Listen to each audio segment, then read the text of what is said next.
ඕගොල්ලෝ හැමෝම දැනටමත් දන්නවා ඇති පහුගිය දවස් කීපේ පුරාවට මුළු ලෝකයටම ඉතාමත් භයානක සයිබර් ප්‍රහාරයකට මුහුණ දෙන්න සිද්ධ වුණා. ඉතින් ඊට පස්සේ ඔයගොල්ලෝ ගොඩ දෙනෙක් මගෙන් අහලා තිබුණා මේක මොකද්ද? මේකෙන් ගැලවෙන්නේ කොහොමද කියලා. ඉතින් එහෙනම් මේ වීඩියෝ එකෙන් අපි කතා කරමු ඒ ගැන. මේ කම්පියුටර් වෛරස් එක නම් තමයි WannaCrypto 2.0. ගොඩක් කට්ටිය මේකට කියන්නේ WannaCry කියලා. මේක විශේෂයෙන්ම නිර්මාණය කරලා තියෙන Windows PC වලට ඇටැක් කරන්න. මේ වෙනකොට රටවල් 150ක තියෙන Windows PCs 2,30,000ක් විතර මේ වෛරස් එකකින් ඉන්ෆෙක්ට් වෙලා තියෙනවා. මේ වෛරස් එකකින් එංගලන්තයේ තියෙන ගොඩක් ස්පිරිතාල වලට ඒගොල්ලන්ගේ patient record access කරන්න බැරි වෙලා තියෙනවා. ඉතින් ඒ හින්දා මේ ලෙඩුන්ට ප්‍රතිකාර කරන්න බැරුව ආපහු හරවල යවන්නත් සිද්ධ වෙලා තියෙනවා. ඒ වගේම තමයි රුසියාවේ තියෙන සමහර රාජ්‍ය ආයතන වලටත් මේ වෛරස් එක ගිහින් තියෙනවා. ඒ හින්දා ඒවා කටයුතු සම්පූර්ණයෙන්ම අඩපණ වෙලා තියෙනවා. ඒ විතරක් නෙමෙයි මේ වෛරස් එකට පුළුවන් වෙලා තියෙනවා ලෝකයේ තියෙන ප්‍රධාන පෙළේ ආයතන ගොඩක තියෙන පරිගණක යන්ත්‍ර වලට ඇතුල් වෙන්න. එහෙම වෙච්ච හින්දා මේ ආයතන වල එදිනෙදා වැඩ කටයුතු බොහෝ දුරට අඩපණ කරන්නත් මේ වෛරස් එකට පුළුවන් වෙලා තියෙනවා. මීට කලිනුත් අපි කම්පියුටර් වෛරස් ගැන අහලා තියෙනවා. සාමාන්‍ය කම්පියුටර් වෛරස් එකක් අපේ කම්පියුටර් එකට ආවොත් එහෙම අපි කරන්නේ අපේ වෛරස් කාඩ් එක අප්ඩේට් කරලා ඒ වෛරස් එක ක්ලීන් කරලා අපේ කම්පියුටර් එකේ වැඩ කටයුතු ආපහු පටන් ගන්න එක.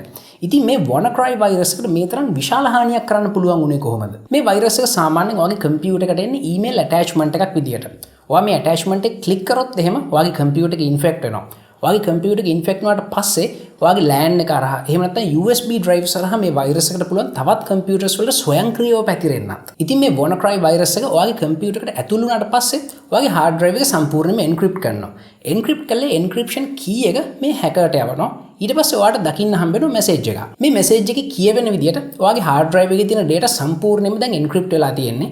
ඒක decrypt කරගන්න නම් ඔයාලට මේ hacker-ට අති විශාල මුදලක් bitcoin වලින් ගෙවන්න සිද්ධ වෙනවා. ඉතින් මේ වෛරස් එක ප්‍රධාන වශයෙන් කරන්නේ ඔයාගේ කම්පියුටර් එකේ තියෙන data ඔක්කොම ටික lock කරලා ඉවර වෙලා ඔයාගෙන් ransom එකක්. එහෙම නැත්නම් කප්පමක් ඉල්ලන එක.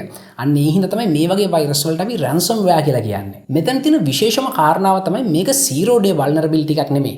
ඒ කියන්නේ Microsoft company එකෙන් කලින් ඉඳන්ම දැනන් ඉඳලා තියෙනවා Windows operating system එකේ මේ වගේ අඩුපාඩුවක් තියෙනවා කියලා. මේ අඩුපාඩුව හරිගස්සන security patch එකක් පහුගිය මාර්තු මාසේ 14 වෙනිදා මේගොල්ලෝ රිලීස් කරලා තියෙනවා. ඉතින් දැන් ඔයගොල්ලෝ හැමෝටම හිතා ගන්න පුළුවන් ලෝකේ පුරා කම්පියුටර්ස් මේ තරම් විශාල ප්‍රමාණයකට මේ වෛරස් එක ඉන්ෆෙක්ට් උනේ ඇයි කියලා. ඒකට ප්‍රධාන හේතුව තමයි අපි Windows හරි වෙලාවට අප්ඩේට් නොකිරීම. ඒ වගේම තමයි ලංකාවේ ඉන්න ගොඩක් කට්ටිය මේ Windows operating system එක නීත්‍යානුකූල නොවන ක්‍රම වලට පාවිච්චි කරනවා.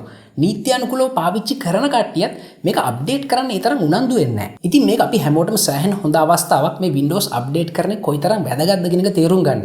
ඉතින් ඔයත් Windows operating system එක පාවිච්චි කරන කෙනෙක් නම් දැම්මම ගිහිල්ලා ඔයාගේ OS එක අප්ඩේට් කරගන්න. ඒ වගේම තමයි ඔයාගේ hard drive එකේ ගොඩක් වටිනා files තියෙනවා නම් ඒවා hard drive එකේ විතරක් තියන්න එපා. ඒවා Dropbox, Google Drive මේ වගේ cloud storage එකකට දාලා තියන්න.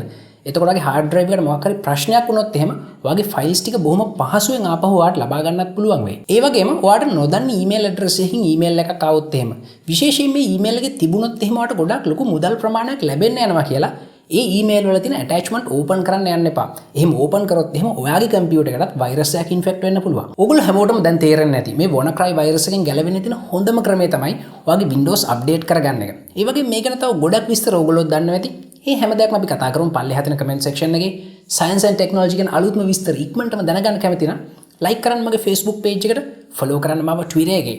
මේ වගේ interesting videos තවත් බලන්න කැමති නම් යන්න YouTube එකට ගිහින් Tech Crack Show කියලා search කරලා subscribe කරන්න අපේ channel එකට.